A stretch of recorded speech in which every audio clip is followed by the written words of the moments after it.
भीम प्रकाश नाम का एक आदमी अपनी बीवी सरला और उसकी 3 साल का बेटा डुग्गू और बूढ़ी माँ के साथ एक गांव में रहता था। गांव का नाम रामगढ़ था। वहां के लोग अपना गुजारा खेती बाड़ी करके किया करते थे।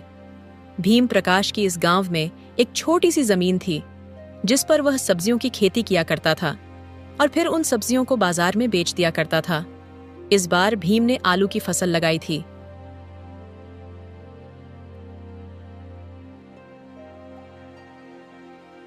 इस बार आलू की फसल की पैदावार काफी अच्छी हुई है।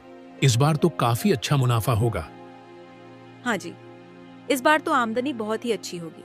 बस हमें जल्दी से फसल की कटाई का काम भी कुछ दिन में शुरू कर देना चाहिए। इस बार जब पैसे आएंगे तो सबसे पहले हम अपनी छत की मरम्मत करवाएंगे। बारिश में बहुत परेशानी होती है। हमारे छत से पानी टपकता है और घर में सब सामान गीले हो जाते हैं। हाँ सरला, तुम ठीक कहती हो। इस बार सबसे पहले हम अपनी छत की मरम्मत करवाएंगे। और हाँ, हमारा डुग्गू काफी दिनों से मुझसे बैडमिंटन की मांग कर रहा था। इस बार उसके लिए बैडमिंटन जरूर लेकर आऊंगा। हाँ भीम प्रकाश भाई, इस बार तो तुम्हारी सब्जियों की फसल काफी अच्छी आई है। लगता है इस बार तुमने बहुत मेहनत की है। शहर में मेरा एक जानकार है जो तुम्हारी इस फसल के लिए काफी अच्छी कीमत देगा। अगर तुम हाँ कहो तो मैं तुम्हारी उससे बात करवा सकता हूं। हाँ लखन भैया, क्यों नहीं, आप मुझे उनका नंबर दे दीजिए। ठीक है, शाम को आता हूं तुम्हारे घर। वह लोग हंसी खुशी से बातें कर ही रहे थे कि तभी अचानक तेज हवा चलने लगी। फिर जोर से बारिश होने लगी। सभी किसान अपनी फसल खेत में ही छोड़कर वहां से निकल जाते हैं। वह सोचते हैं कि थोड़ी ही देर में बारिश चली जाएगी तो दोबारा अपने काम में लग जाएंगे। यह बारिश तो बढ़ती ही जा रही है। अगर ऐसा ही चलता रहा तो हमारी सारी फसल नष्ट हो जाएगी। हे भगवान, बस यह बारिश जल्द ही खत्म हो जाए। तेज हवा चलने के बाद बरसे बादल किसानों पर आफत बनकर टूटे। गांव के सभी लोगों ने अपनी फसलें खेत में ही छोड़ रखी थीं। उन्हें बस सुबह होने का इंतजार था।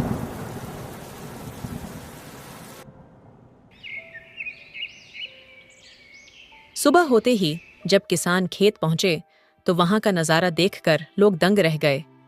वर्षा के कारण सभी गांव वाले किसानों की फसलें बर्बाद हो गई थीं।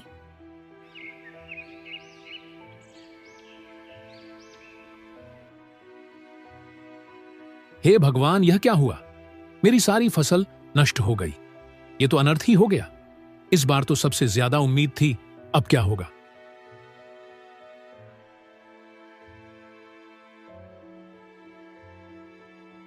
मेरी सारी फसल बर्बाद हो गई। अब हम क्या करेंगे? ये देखो, पूरे खेत में पानी भर गया है। सारी फसलें डूब गई। अब यहां कुछ नहीं बचा इस गीली जमीन के अलावा। तभी भीम की नजर उसके खेत के कुछ फसलों पर जाती है जो थोड़ी ऊंचाई पर होने के कारण बची हुई थी। भीम बची हुई आलू की फसलें इकट्ठा करके घर लौटता है।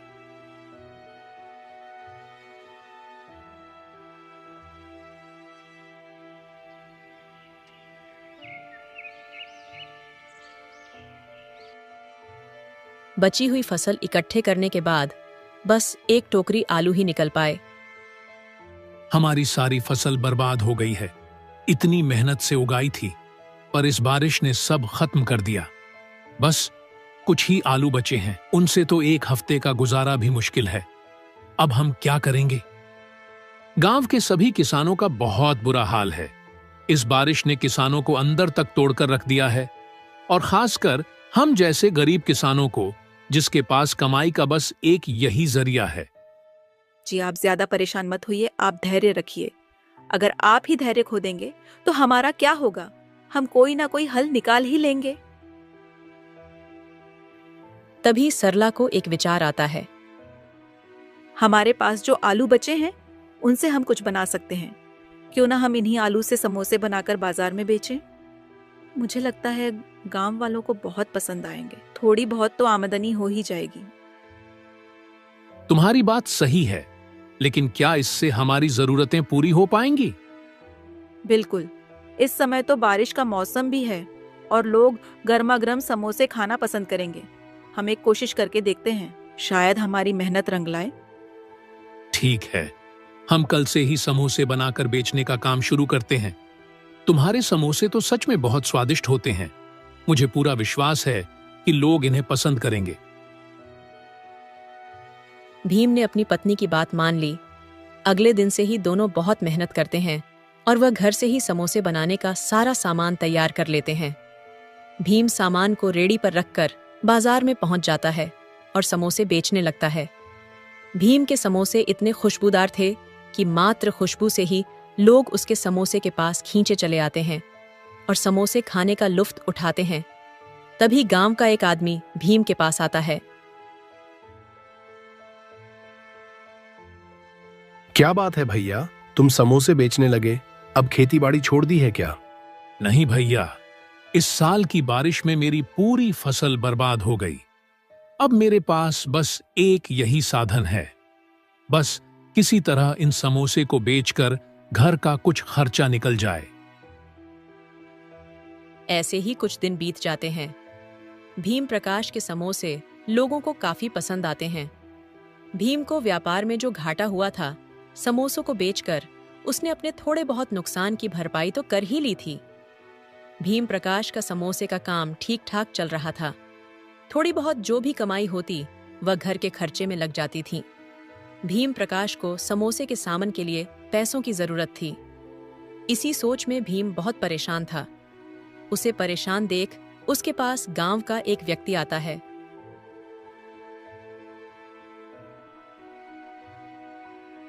क्या बात है भीम प्रकाश, बहुत परेशान दिख रहे हो। क्या बताऊं चंदन भैया, बाढ़ की वजह से बहुत नुकसान हुआ। किसी तरह समोसे का काम शुरू किया तो अब समोसे के सामान के लिए पैसे नहीं है। समझ नहीं आ रहा पैसों का कैसे बंदोबस्त करूं। अरे भैया, मेरी सलाह मानो तो जो सेठ हरीलाल है ना, उससे पैसे उधार ले लो और जब तुम्हारा काम अच्छा चल जाए तो वापस कर देना। भीम प्रकाश चंदन की बातचीत से सहमत हो गया और वह सेठ हरीलाल के पास पहुंच जाता है।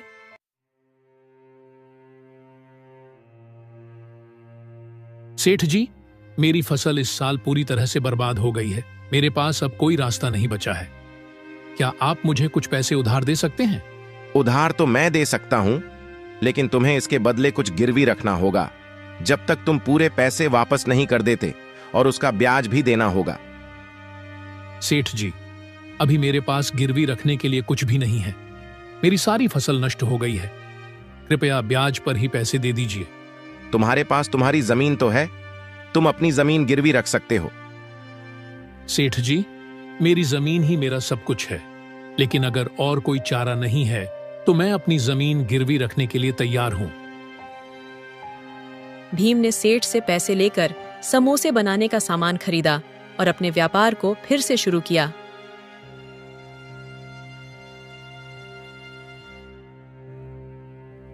सरला, मैंने सेठ हरिलाल से पैसे उधार लिए हैं, लेकिन इसके लिए मुझे अपनी जमीन गिरवी रखनी पड़ी।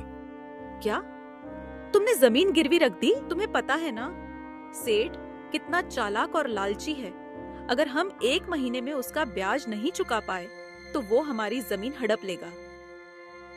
मुझे पता है सरला, पर मेरे पास और कोई चारा नहीं था। हम बहुत मेहनत करेंगे और समय पर पैसे चुका देंगे, मैं वादा करता हूं। धीरे धीरे उसका व्यापार चल पड़ा और उसकी समोसे की कमाई ठीक ठाक हो गई। 15 दिन के अंदर भीम ने इतने पैसे कमा लिए कि वह फिर से अपनी फसल बोने की स्थिति में आ गया। उसने खाद और बीज खरीदकर अपने खेतों में खेती शुरू की। भीम की मेहनत रंग लाई और कुछ महीनों में उसकी फसल बहुत अच्छी तरह से तैयार हो गई। सेठ हरिलाल बहुत ही चालाक और धूर्त इंसान था।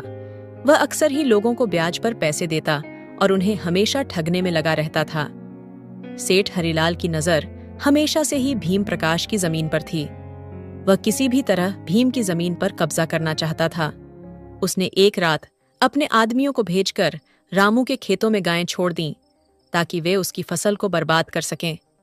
भीम जब रात में खेतों की देखभाल करने गया तो उसने देखा कि उसकी फसल बर्बाद हो रही है। अपने खेतों से गायों को हटाना शुरू किया। गाय भी की ज्यादा फसल बर्बाद नहीं कर पाई थी, क्योंकि समय रहते ही भी ने उन्हें वहां से हटा दिया था।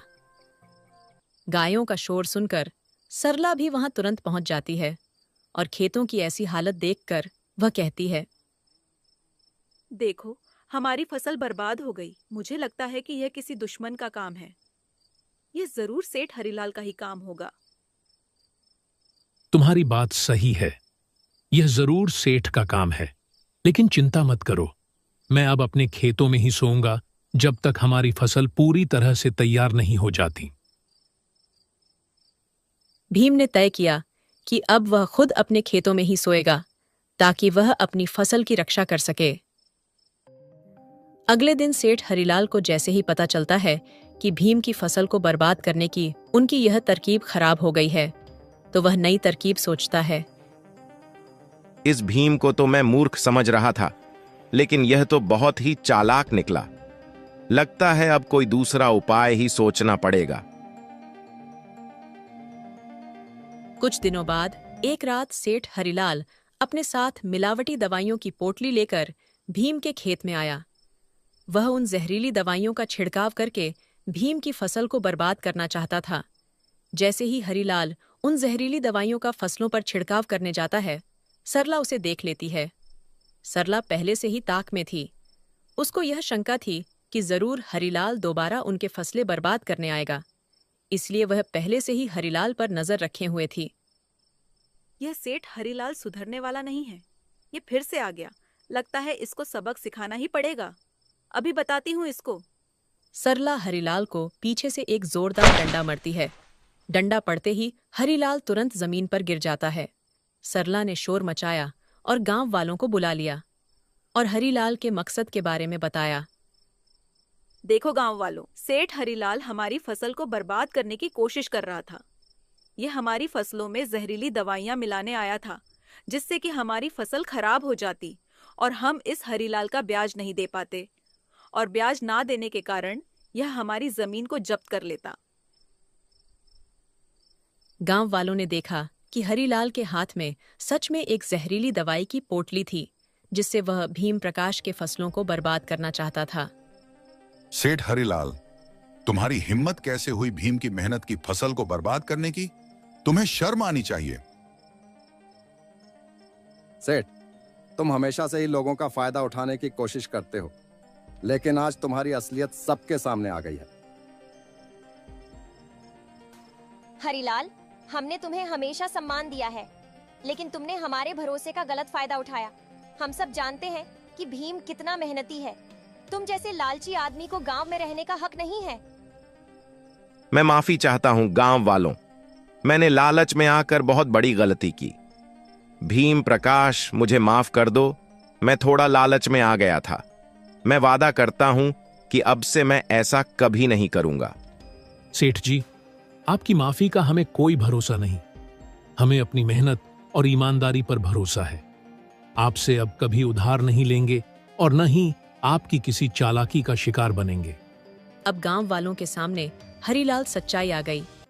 हरिलाल को गांव वालों के सामने बहुत शर्मिंदा होना पड़ा और वह सर झुकाए चुपचाप वहां से चला गया।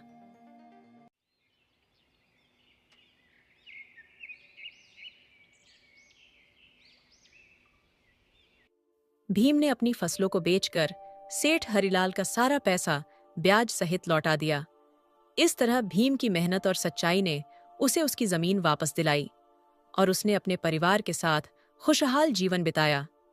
सेठ हरिलाल की लालच और चालाकी के बावजूद भीम ने अपनी मेहनत और ईमानदारी से जीत हासिल की।